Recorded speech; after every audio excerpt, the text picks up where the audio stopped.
AutoCAD 3ds Max Revit, ये चीज करने का मतलब क्या है, इस चीज करने का फायदा क्या है, या फिर लोग इस चीज को क्यों करते हैं। तो सबसे पहली बात मैं आपको ये चीज बताना चाह रहा हूं कि जितने भी बड़े बड़े स्काई स्क्रैपर्स, बिल्डिंग आर्किटेक्चर्स या फिर इंफ्रास्ट्रक्चर आपने देखे होंगे,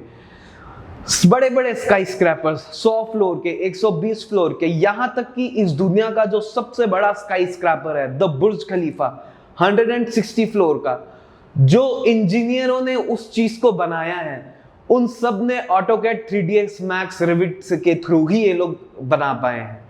अब कोई किसी को भी ये चीज करने के पहले कुछ 3-4 चीजें उनके दिमाग में रहेंगी कि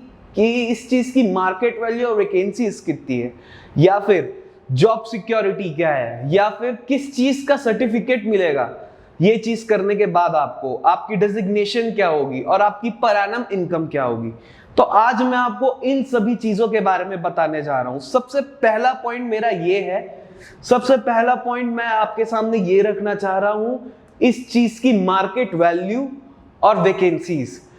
तो फिर global building information modelling industry के थ्रू हमें ये चीज पता चली है कि AutoCAD 3ds Max Revit की मार्केट वैल्यू 2020 में कुछ $5,670 मिलियन थी,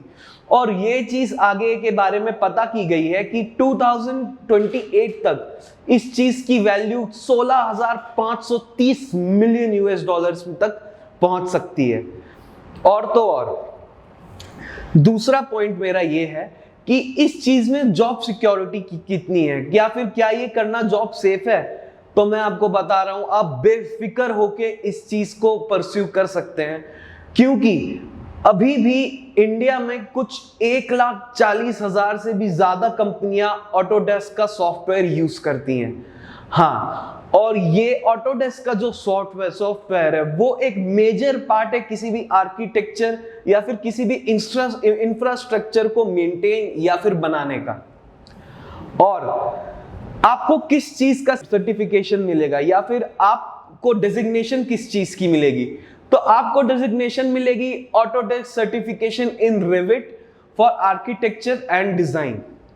आपकी पर एनम इनकम पे मैं अगर आऊं तो फिर वो सॉलिड 2.1 लाख से 3.9 लाख तक के जा सकती है, और उसके भी ऊपर ये आपके टैलेंट, आपके इंटरेस्ट और आपकी सोच पे डिपेंड करता है। आप अगले इंजीनियर बन सकते हो जो 200 फ्लोर की बिल्डिंग बना दे, जो बुर्ज खलीफा से भी बड़ी हो, या फिर आईफल टावर और स्टैच्यू ऑफ लिबर्टी जैसे मॉन्यूमेंट्स, ये सब बनाने के लिए भी आर्किटेक्चर का ही यूज हुआ है।